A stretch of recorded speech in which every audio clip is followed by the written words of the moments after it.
सावित्री माता मोठी आहे असो. आज ज्यांचा जन्मदिवस आहे अशा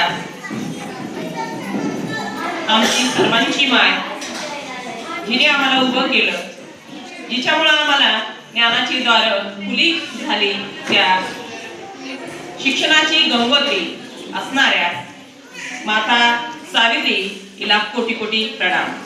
आजच्या कार्यक्रमाच्या अध्यक्षा सन्माननीय वर्षाताई,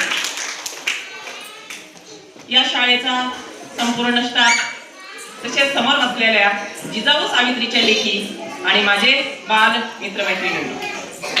मॅडमनी मला काल फोन केला आणि सांगितलं, मॅडम माझ्या शाळेमध्ये सावित्रीबाईची मला जयंती साजरी करायची आहे आणि तिथे येणाऱ्या माझ्या पालक मातेला, तेव्हा मला शब्द आवडला, पालक माता. मॅडमच्या बोलण्यात उंची होती. पालक आणि माता, पालक आणि माता याच्यातच सगळं येऊन गेलं होतं.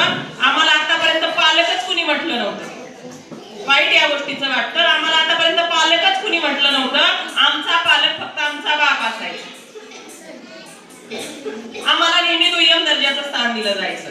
पण ज्या सावित्री मातेनं 18व्या शतकात जन्म घेतला, 18वं शतक संपून जवळपास 200 वर्ष संपून गेले. ती वरडून वरडून देवाकडे निघून गेली. भरपूर संघर्ष केला. आताच मॅडमने सांगितलं तिने काय काय केलं. सावित्रीबाई कदाचित नसत्या तर तुम्ही आम्ही इथं दिसलोच नसतो आणि आणखी आम्ही कुठं जुलाबात आणि कुठं जोखंडात अडकून पडला असतो माहित नाही. आताही आमचे नामदेव ढसाळ म्हणतात, स्वातंत्र्य कोण्या गाडवीचं ना. मिळालंय का आम्हाला स्वातंत्र्य? 10च्या नंतर आमची बाई जर घराच्या बाहेर दिसली तर आमच्या घरापेक्षा शेजारच्या घरामध्ये जास्तीचा तांडव झालेला तुम्हाला ऐकायला मिळेल. सावित्रीबाई कोण होत्या हे सांगण्यापेक्षा तुम्ही काय आहात, मी सावित्रीबाई बद्दलही बोलणार आहे थोडक्यात.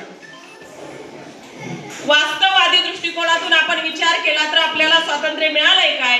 स्वातंत्र्य मिळून किती वर्ष झाले? 75वी आपण साजरी केली. 78 वर्ष संपत आले, आपण पाहिलं सगळ्यांनी. मिळालंय का तुम्हाला आम्हाला स्वातंत्र्य? मग संघर्ष कशासाठी करायचा? तुम्ही आम्ही शिकलेल्या लेखी व्रतवैकल्यामध्ये अडकून पडतोय. म्हणजे मला देवावरती माझी नित्यंत श्रद्धा आहे. मी दररोज देवपूजा केल्याशिवाय घराच्या बाहेर पडत नाही. एका वाक्यात उत्तर सांगेल मी. पण श्रद्धा असावी, अंधश्रद्धा नसावी. बुवाबाजीमध्ये आपल्याला अडकायचं नाही.